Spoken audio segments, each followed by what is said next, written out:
First at 4, breaking news from Detroit police. They just revealed a horrifying crime against a 63-year-old woman, and they need your help. Local journalist Danny Fenster describing life in a prison in Myanmar, one of his regrets and the signs of hope he was able to receive while behind bars. And Paul's got a look at the forecast. Paul? Well, we're going to call today the calm before the warm. We're going to go up, and then just as quickly, we're going to go right back down. I will have all the details straight ahead. Local 4 News starts now with a breaking news alert. Good afternoon, I'm Devin Skillian in for Karen today. That breaking news involves the sexual assault of a 63-year-old woman. Detroit police just shared the details, hoping someone can help catch the attacker. It happened on the city's west side at Joy Road in Martindale. A Good Samaritan was walking by an abandoned church Sunday morning when he heard moaning. He found a mostly naked woman in the bitter cold. Police say she's in a coma at this hour and cannot be the one to help catch her attacker. So they are canvassing the neighborhood, but they need help.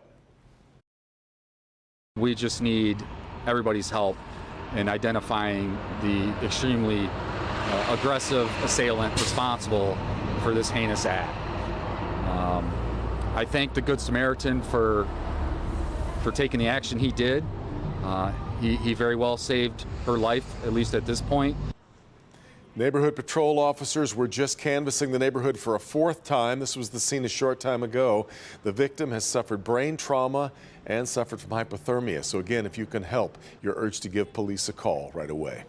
Other news this afternoon, local journalist Danny Fenster has reunited with his family in New York, and he's making his first extended comments on his experience in a Myanmar prison. He's describing his gratitude along with some regrets. Kimberly Gill in the newsroom. Been an emotional 24 hours for Danny and his family, KG. Yeah, it really has, Devin, and good afternoon to you. Just days ago, the Huntington Woods native was sentenced to 11 years of hard labor in Myanmar, and then the government did an about-face, and yesterday he was released.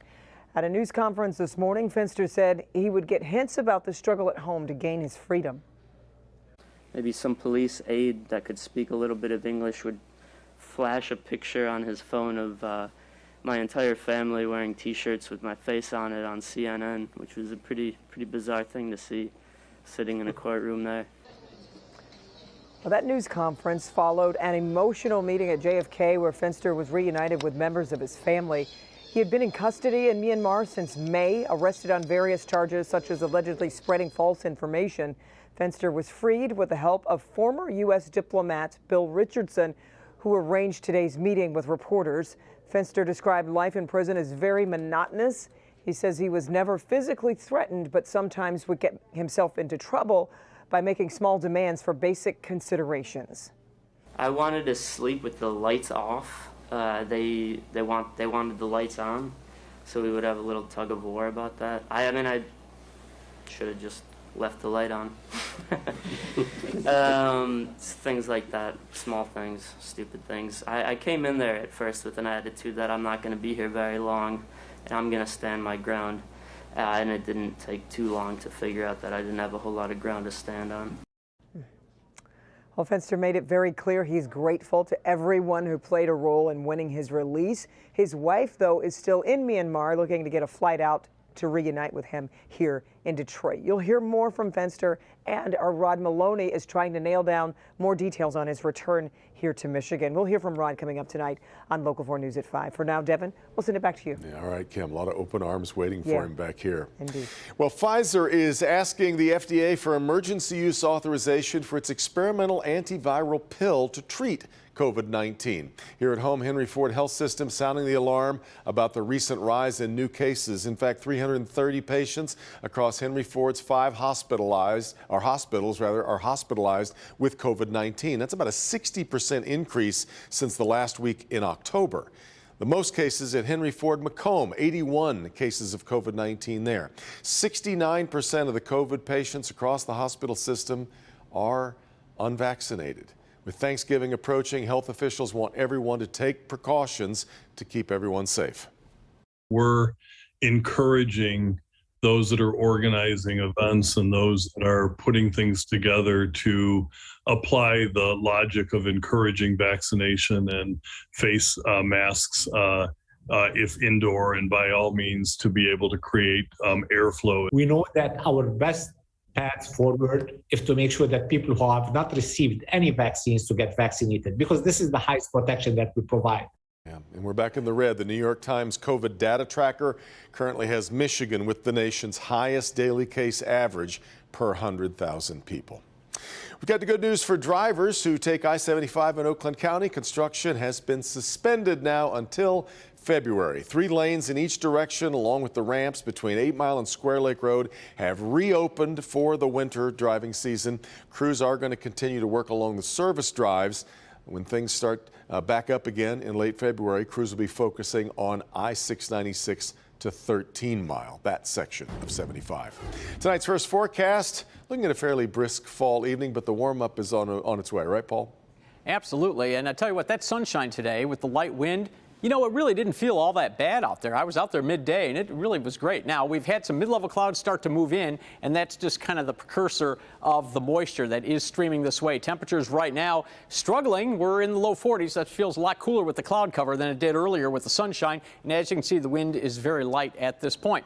So here you see we have the mid-level clouds moving in, but here's that break of sun that we had. But again, there's a lot more cloud cover behind that. And for the evening hours, we stay dry, and that includes in Ypsilanti, where Western comes in to take on Eastern. That's a big rivalry game there. Temperatures this evening falling into the upper 30s, but then they're going to stop, and they're actually going to come up by tomorrow morning. We'll talk more about that, the big rise and the big fall in temperature coming up in just a few, Devin. All right, Paul. A jury in the Kyle Rittenhouse trial has been deliberating for more than 5 hours now. After yesterday's closing arguments, the court reconvened this morning for the 18 members of the jury to be randomly reduced to 12. Rittenhouse himself chose the jurors out of a raffled drum. It's usually done by a courtroom clerk, by the way, not the defendant. Rittenhouse faces life in prison if he's convicted of killing 2 men and hurting a third during that night of racial injustice protests in Kenosha, Wisconsin last summer. We'll let you know just as soon as word comes from court. President Biden is taking a victory lap for the passage of his bipartisan infrastructure bill. He's targeting battleground states, and that includes Michigan. Today, the president traveled to New Hampshire to celebrate the law that was signed yesterday. He's hoping that impact will give him a boost in the lead up to the 2022 elections about a year from now. Tomorrow, he'll be in Detroit for the grand opening of GM's Factory Zero, a multi-billion-dollar investment in the future of electric vehicles, and we will have that story, of course, covered stem to stern tomorrow.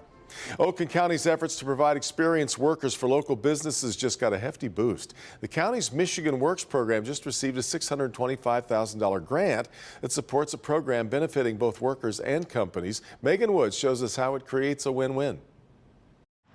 Opportunities to earn while you learn. So that would be 0 on our Z. That's what Nick Sanders is doing here at Williams International in Pontiac. It's a slow process, but once you get through it, a lot of doors are open, and for the long run, in terms of pay, benefits, and just opportunity. While he's training and taking classes at OCC, the company is paying him. It's a valuable opportunity, especially in a pandemic. It helps a lot. Tremendously, but it just, to me, it just makes it more encouraging to go for it and work hard and just learn everything that you can. The opportunity allows companies to cultivate talent. Registered apprenticeship allows companies to bring in folks that have a lower skill set than they would typically look at and then train them up. The machining trade wasn't taught in the vocational centers, schools, and college.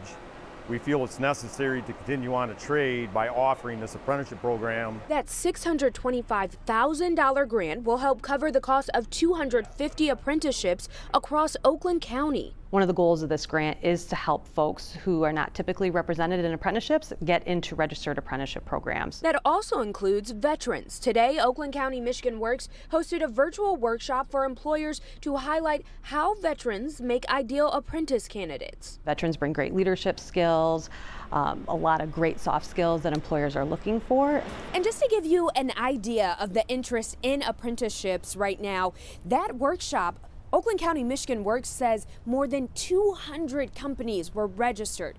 In Pontiac, I'm Megan Woods, Local 4.